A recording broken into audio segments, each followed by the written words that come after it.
আসসালামু আলাইকুম ওয়া রাহমাতুল্লাহি ওয়া বারাকাতুহু। আলহামদুলিল্লাহ।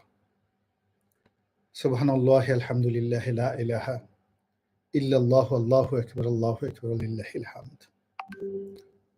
লা ইলাহা ইল্লাল্লাহু ওয়াহদাহু লা শারীকা লাহু, লাহুল মুলকু ওয়া লাহুল হামদ, ওয়া হুয়া ইউমীতু আলা কুল্লি শাইইন কাদির। আসসালাতু ওয়াসসালামু আলাইকুম ইয়া রাসূলাল্লাহ। আসসালাতু ওয়াসসালামু আলাইকুম ইয়া হাবিবাল্লাহ। আসসালাতু ওয়াসসালামু আলাইকুম ইয়া শাফিউল মুজলিমিন। আসসালাতু ওয়াসসালামু আলাইকুম ইয়া রাহমাতাল লিল আলামিন। সম্মানিত দর্শক, কি বলবো? সেই ২০১৪ সন থেকে যে লড়াই করছিলাম একা। তখন সেই আওয়ামী লীগের বিরুদ্ধে কথা বলা, আওয়ামী লীগের সেই রাজনীতি ছেড়ে দেওয়া, এমপি মনোনয়ন না কেনা সব মানুষ আমাকে বলেছিল যে, "করলেনটা কি? আপনি তো মন্ত্রী হতেন। শেখ হাসিনা প্রধানমন্ত্রী আপনাকে এত ভালোবাসেন।" ২০১৪ সনে বলেছিলাম সবাইকে যে, এমন দিন আসবে যখন আওয়ামী লীগের সবাই পালাবে, কিন্তু আমাকে পালাতে হবে না। এবং আল্লাহর অশেষ মেহেরবানি দেখুন, আজকে সকাল ১০টা ১০:৩০ দিকে আমি যখন বাসা থেকে বের হলাম, প্রচণ্ড মুষলধারে বৃষ্টি। গাড়ি নেই, তারপর রিক্সা নেই, বাসা থেকে বের হলাম ছাতিটা মাথায় দিয়ে এবং যাকে বলা হয় সারা শরীর ভিজে গেল বৃষ্টির পানিতে। কিন্তু শরীরের মধ্যে কেমন যেন একটা অদম্য শক্তি কাজ করছিল। রাস্তায় বের হয়ে দেখি যে কোনো লোক নেই। চারিদিকে শুধু পুলিশ এবং কাউকে রাস্তায় দাঁড়াতে দিচ্ছে না। তো ওই অবস্থায় প্রায় ১.৫ ঘন্টা ধরে রিক্সায় করে ঘুরে এলাম অফিসে এবং যখন অফিসে আসলাম রাস্তায় কোনো লোক ছিল না। অফিসে এসে পৌঁছলাম মোটামুটি ১২টার দিকে।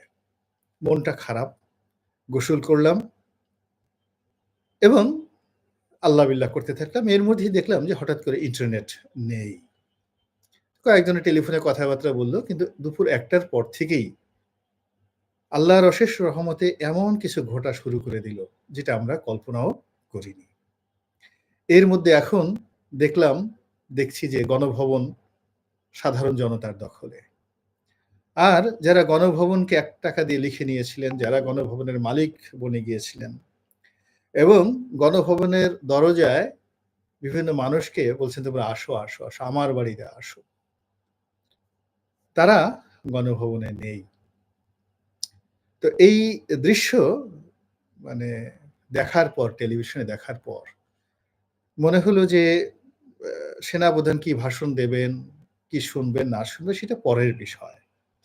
রাজপথে যে আ উত্তাপ চলছে, যে আনন্দ চলছে, যে মিছিল চলছে, লক্ষ মানুষ যেভাবে রাস্তায় নেমেছে প্রত্যেকটা পয়েন্টে। এই আনন্দ বাংলাদেশ ১৯৭১ সনের ১৬ই ডিসেম্বর কিভাবে দেখেছে আমরা অনেকেই জানি না। কিন্তু আজকে সারা বাংলাদেশ এই দৃশ্য দেখছে। আর এই যে নেট খুব স্লো, তারপরেও আমরা এই দেখুন জীবনের ঝুঁকি নিয়ে কিছু মানুষ দেশের বাইরে থেকে, কিছু মানুষ দেশের ভিতরে থেকে প্রতিটি মুহূর্তে গ্রেপ্তারের আতঙ্ক, প্রতিটি মুহূর্তে পিছনে বন্দুকের নল, প্রতিটি মুহূর্তে কণ্ঠনালী চেপে ধরার সেই যে যাকে বলা হয় আ আ থ্রেট, তার মধ্যে আল্লাহ রাব্বুল আলামিন এই যে আমাদেরকে টিকিয়ে রেখেছেন, আমরা বলে গেছি এবং সেটার বিজয় আমাদের জনগণ সবাই মিলে করছে। তো সেইজন্য মহান আল্লাহ রাব্বুল আলামিনের শুকরিয়া আদায় করছি। অন্তরের অন্তঃস্থল থেকে শুকরিয়া আদায় করছি।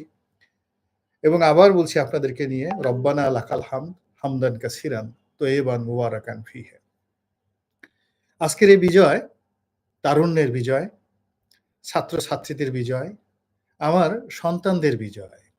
যে সাহস আমার হয়নি, সে সাহস আমার সন্তানদের হয়েছে। তারা বলেছিল, "সামনে যেতে হবে।" এর কারণ পিছনে পুলিশ।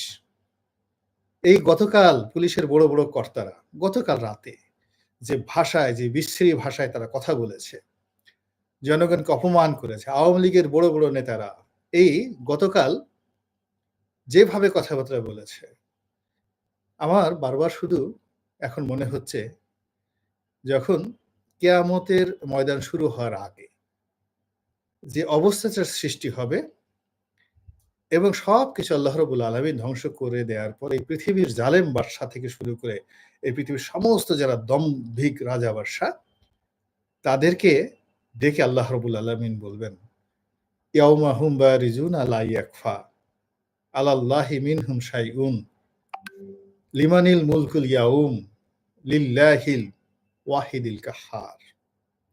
আজকের এই দিনের বাদশা কে? আল্লাহ রাব্বুল আলামিন জিজ্ঞাসা করবেন। তো জবাব দেওয়ার মতো কোনো মানুষ সেই দিন থাকবে না। তো আজকে যদি জিজ্ঞাসা করেন এই বাংলার জমিনে দাঁড়িয়ে, আজকের বাদশাকে, এই বাংলার বাদশাকে, এই রাজপথের প্রতিটি মানুষ বলবে, "আমি বাদশা, আপনি বাদশা।" আজকের যে শিশু জন্ম নিয়ে নিল, আজকের দিনে যে জন্ম নিল, তার হাতটি উঁচু করে ধরেন, সেও বলবে যে, "আমি আজকের দিনে বাংলাদেশের বাদশা। আমরা সবাই রাজা।" এবং সবাই এই যে রাজা হয়ে গেলাম, কথা বলার এই যে শক্তি আমরা পেলাম, স্বৈরাচারকে তাড়ানোর যে সাহস দেখালাম, হাজার, হাজার মানুষের লাশ, আমরা ২-৩০০ লোকের কথা বলছি যে লাশ, ২-৩০০ লোকের লাশ। কিন্তু আল্টিমেটলি এটি যে হাজার, হাজার মানুষের লাশ, এ দৃশ্য ঢাকা মেডিকেলে যারা চাকরি করেছেন, বিভিন্ন জায়গাতে চাকরি করেছেন তারা বুঝেন। কত মানুষের লাশ যে দাফন করা হয়েছে, কত মানুষের লাশ যে দাফন ছাড়া মাটি দেওয়া হয়েছে, কত মানুষের খুলি উড়িয়ে দেওয়া হয়েছে। এই যে কয়েক হাজার মানুষ মারা গিয়েছে, একমাত্র আল্লাহ রাব্বুল আলামিন জানেন। আল্লাহ আমাদেরকে রাজা বানিয়েছেন। আল্লাহ রাব্বুল আলামিন আমাদেরকে এই বিজয় দান করেছেন। আসুন আমরা সবাই মিলে আল্লাহর কাছে দোয়া করি। আমরা যেন এই বিজয়টিকে উপভোগ করতে পারি।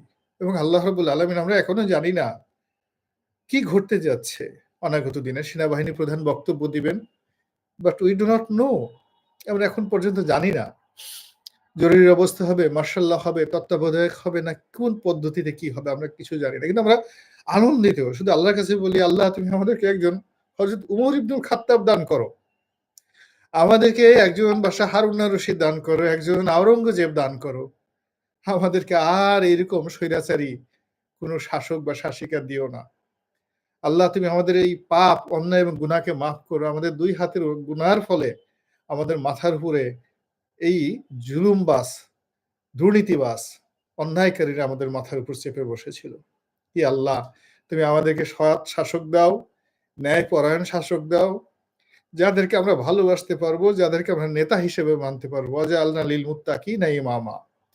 হে আল্লাহ, তুমি আমাদেরকে পরহেজগার লোকদের মধ্য থেকে আমাদেরকে নেতা মনোনীত করে দাও। হে রহমানুর রাহিম, এই যে প্রার্থনা আপনারা সবাই দয়া করে করতে থাকেন। বিজয় আপাত বিজয় হয়েছে, গণভবনে আমরা ঢুকেছি। কিন্তু এভাবে যে আসলে রাষ্ট্র চলবে না। রাষ্ট্র চলার জন্য নেতা লাগবে, সুসংবদ্ধ আইন লাগবে, কানুন লাগবে। এই জায়গাতে আমরা যেন ধৈর্য সহকারে সবাই কাজ করতে পারি এবং কোনো অবস্থাতে যেন রাষ্ট্রের অস্তিত্ব বিলীন না হয়। আপনারা সবাই আমার জন্য দোয়া করবেন। ইনশাআল্লাহ আমিও আপনাদের জন্য দোয়া করছি। আসসালামু আলাইকুম ওয়া রাহমাতুল্লাহি ওয়া বারাকাতুহু।